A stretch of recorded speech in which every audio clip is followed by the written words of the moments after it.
உங்களுக்கு நல்லா தெரியும், பிள்ளைங்க வந்து இப்போ பிறந்தோடனே செல்ஃபோன் பார்க்க ஆரம்பிக்குதுங்க.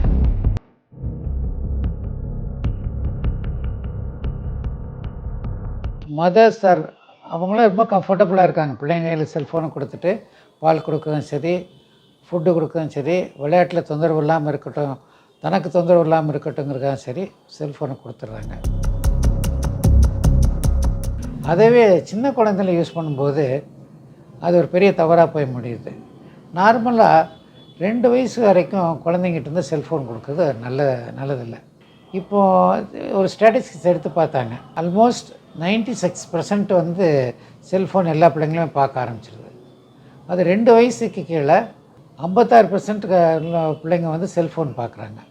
2 வயசு கொஞ்சம் மீறும்போது 83% பிள்ளைங்க பார்க்குறாங்க. பிறந்த உடனே ஏன் பார்க்கக்கூடாது அப்படின்னா, செல்ஃபோன் 2 ஒன்று பார்க்குறது, 2வது கேட்குறது. பார்க்கும்போது குழந்தைங்க செல்ஃபோனையே பார்த்துட்டு இருக்கும்போது it's a one way of communication. Cellphone மட்டும் பேசும், குழந்தை மட்டும் பேசாமல் அதையே பார்த்துட்ருப்போம். அது என்ன சொல்லுதோ அதை தான் ரைட்டுன்னு நினச்சிட்ருக்கோம்.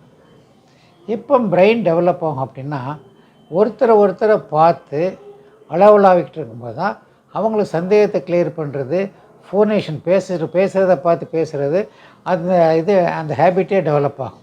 இது குழந்தை அதை மட்டும் பார்த்து கேட்டுட்டு பிகம் அன் அடிக்ஷன். அது ஃபஸ்ட்டு செல்ஃபோன் அடிக்ஷன் வர்றதே அப்படி தான். அந்த மாதிரி அடிக்ஷன் வரும்போது அந்த பிள்ளைங்க வந்து அந்த விளையாடுற அந்த அந்த கேரக்டர் எப்படி சத்தம் போட்டு பேசும், எப்படி ஆக்டிவாக இருக்கும், அதுதான் பண்ணுவாங்களோ இல்லையா, நம்ம ஃபேமிலியில் எப்படி பேசும் வைப்போங்கிற கம்யூனிகேஷன்ஸ் வராமல் போயிடும். போக போக அடிக்ஷன் வரும்போது ஒரு செல்ஃபோனை நம்ம கொடுடான்னு சொன்னால் கூட தே பிகேம் இரிட்டன்ட். இந்த பிஹேவியர் கொஞ்சம் கொஞ்சம் டெவலப் ஆக there is distraction in the behaviour, depression, அப்புறம் diversion of everything to the cellphone.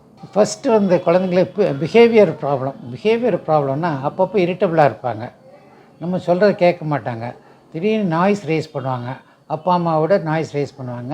அது they think that is their world. அதுதான் அவங்க முக்கியத்துவம். அப்பா அம்மா கூட அவங்க முக்கியத்துவம் கொடுக்க மாட்டாங்க. 2வது, நார்மலாக ஃபோனை பார்த்துட்டு அங்கே போகிறது இங்கே போகிறதுனா சைல்டுஹுட் ஆக்சிடென்ட்ஸ் கொஞ்சம் கொஞ்சமாக அதிகமாகிட்டு வருது. ஏன்னா அதை மட்டும் கான்சன்ட்ரேட் பண்ணி நடப்பாங்க. ஸ்பீச் டிலே, ஸ்பீச் எப்போ கம்யூனிகேஷன் ஒருத்தர் பேசுகிறது எப்போ வரும் அப்படின்னா, 2 பேர் பேசிட்டு அவங்களோட exchange of views, exchange of language, அது இருந்தால் ஸ்பீச் டெவலப் ஆகும். இப்போ ஸ்பீச் டெவலப் ஆகிறதே 2 பேர் பேசினா தான். பட் இது வந்து ஒன் வே டிராஃபிக் தானே, அதனால் கொஞ்சம் கொஞ்சமாக ஸ்பீச் டிலே ஆகிட்டு மற்ற குழந்தைங்க அளவுக்கெல்லாம் வர முடியாது. ஸ்கூலுக்கு போனால் கூட அகாடமிக்கில் அவங்க ரொம்ப ஷூடாக இருப்பாங்கன்னு சொல்ல முடியாது. அப்புறம் இந்த அடிக்ஷன் போக ஜென்ரலாகவே பிள்ளைங்களுக்கு வந்து ஒரு இரிட்டபிலிட்டி வரும். இந்த செல்ஃபோன் பார்த்தோம்னா மற்ற ஏதாவது பேசினா கூட இரிட்டபிலிட்டி வரும். ஸோ எங்கெல்லாம் நம்ம யூஸ் பண்ணணும், யூஸ் பண்ணக்கூடாதுங்க முதல்ல பேரண்ட்ஸ்க்கு தெரியணும். சில இடத்துல பார்த்திங்கன்னா என் குழந்தை வந்து செல்ஃபோனை பார்த்தா தான் சாப்பிடுவான் அப்படின்னு செல்ஃபோனை கொடுத்துருவாங்க.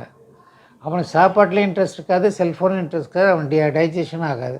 அப்போ கொஞ்சம் கூட அது டைவர்ஷன் ஆகணும், நோ அதை கொடுங்கன்னு தான் கேட்பாங்க. So this type of addiction இருக்குது எப்போவுமே இப்போ தப்பு. சாப்பிடும்போது சாப்பாட்டை பற்றி தான் சொல்லணும். இப்போ எங்கெல்லாம் இதெல்லாம் இந்த நேரத்தில் தான் சொல்லி எங்கெல்லாம் செல்ஃபோனை நம்ம வைக்கக்கூடாது அப்படின்னு சொன்னால், முதல்ல கிச்சனில் வந்து செல்ஃபோன் இருக்கக்கூடாது, டைனிங் ஹாலில் செல்ஃபோன் இருக்கக்கூடாது, அப்புறம் வந்து பெட்ரூமில் செல்ஃபோன் இருக்கக்கூடாது. இந்த 3 இடமுமே டீபார் பண்ணிடணும். அந்த 3 இடத்துலனாலே பாதி குறைஞ்சிரும்.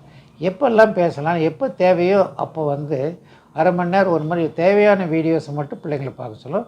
மற்ற நேரமெல்லாம் we have to engage them. அவங்க நம்ம கூட என்கேஜ் பண்ணி எதாவது பேசலாம், வைக்கலாம், அந்த மாதிரி என்கேஜ் பண்ணால் கொஞ்சம் கொஞ்சமாக அவாய்ட் பண்ணிக்க முடியும். 8 மணி நேரம் தூங்கணும், அது வந்து ப்ரைமரியே எல்லா குழந்தைங்களுக்கும் வச்சிடணும். 1 மணி நேரம் விளையாடணும், அதுவும் ப்ரைமரியே எல்லா குழந்தைங்களுக்கும் வச்சிடணும். 2 to 3 hours வித் ஃபேமிலி மெம்பர்ஸோடு இருக்கணும், அதுவும் அதை வச்சுக்கணும். மிச்ச நேரம் ஹோம்ஒர்க் படிக்கணும். மிச்சம் இருக்கிற நேரத்தில் மற்ற பிள்ளைங்களோட விளையாடணும். ப்ரெக்னென்ட் உமன் கண்டிப்பாக பார்க்கக்கூடாது.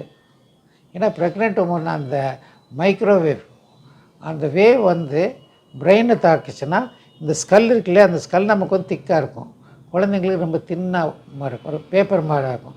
அது வழி இது பாஸ் ஆகும்போது அந்த பிரெயினை கவர் பண்ணுற டியூரா மேட்டர், அரக்னாய்ட் மேட்டர், பயோமேட்டர்னு ஒன்று இருக்கும், அதுதான் பிரெயினை கவரும். அதில் வந்து இன்ஜரி ஆயிடும். ஃபீட் பண்ணுற மதரும் செல்ஃபோன் அதிகம் பார்க்கக்கூடாது, காதுலேயும் அதிகம் வைக்கக்கூடாது. காதில் அதிகம் வச்சா திஸ் ரேடியேஷன், இந்த ரேடியேஷன் உள்ளே போக போக it causes brain tumour. Brain tumour காசு ஆகுது அப்படிங்கிற இப்போ தான் நம்ம கண்டுபிடிச்சிட்டு வந்திருக்கோம். ஹியரிங், காது கேட்குறது கொஞ்சம் கொஞ்சமாக குறைஞ்சிரும். இதில் கான்சன்ட்ரேட் ஒன்லியாக இருந்து ஒரு குறிப்பிட்ட டெசிபிள்ஸ் வரைக்கும் தான் நம்ம காது நல்லா கேட்கும். அதே மாதிரி நீங்கள் சாப்பிட்ற பொருளை இதுதான் சாப்பிடணும்னு நினச்சி இதில் மஞ்ச் பண்ணி, அதாவது இதை நல்லா சவைச்சு சாப்பிட்டு உள்ளே போனால் தான் அதில் வந்து அப்சார்ப்ஷன் நல்லாயிருக்கும், இது நல்லாயிருக்கும், ஹெல்த்தியாகவும் இருக்கும். ஹெல்த்தி ஃபுட்டு சும்மா அப்படி இப்படி குறைச்சிட்டு போகிறதில்ல. நான் ஹெல்த்தியாக சாப்பிட்டுட்டேன்னா அவன் ஹெல்த்தியாக இருக்க முடியாது. ஸோ அதை உள்ளே போய் டைஜஸ்ட் ஆகுனா அதில் கான்சன்ட்ரேஷன் தான். அதனால தான் நான் டைனிங் ஹாலுக்குள்ள கண்டிப்பாக செல்ஃபோனை கொண்டு போகக்கூடாதுன்னு சொல்கிறது. சாப்பாட்டில் வந்து போட்டு சாப்பாடு வந்து டைஜஷன் ஆகுமா இல்லையான்னு தெரியாது. It's a questionable. உள்ளே போகிறது எல்லாமே அந்த அவேர்னஸ் இல்லைன்னா கண்டிப்பாக செக்ரேஷன்ஸ் ஆஃப் ஹார்மோன் செக்ரேஷன்ஸ் குறைஞ்சிரும், அசிடிட்டியோட செக்ரேஷன் குறைஞ்சிரும், கேஸ்ட்ரிக் ஜூஸ் குறைஞ்சிரும். எப்போ நம்ம இதை நினச்சி நாக்கில் நல்லா முன்னேறோடு முழுங்குறோமோ அப்போ தான் அது ஸ்டிமுலேட் ஆகும். செல்ஃபோனை பார்க்குற பார்த்துட்டு முழுங்க செய்வோம், அதில் தான் கான்சன்ட்ரேஷனும் பிரெயினும் concentration only other thing not on the digestion. அதனால் ஒன்று மால் அப்சார்ப்ஷன் வரலாம், ஃப்ரீக்வெண்ட் டயரியா வரலாம், படுத்தே இருக்கனால நல்ல ஒபிசிட்டி வரலாம். நீங்கள் பார்த்தீங்கன்னா செல்ஃபோன் அதிகம் யூஸ் பண்ணுற குழந்தைங்களுக்கு கண்டிப்பாக அடல்ட் வரும்போது ஒபீஸாக தான் இருப்பாங்க. அடிக்ஷன் ஆனால் அப்புறம் அதுலேருந்து மீண்டு வர்றது கொஞ்சம் கஷ்டம். அது we should plan for it. அது குழந்தைங்க லெவலில் பெனிஃபிட்டை சொல்லிக் கொடுங்க. இதெல்லாம் உனக்கு பெனிஃபிட் தான் பார்க்கறதுனால.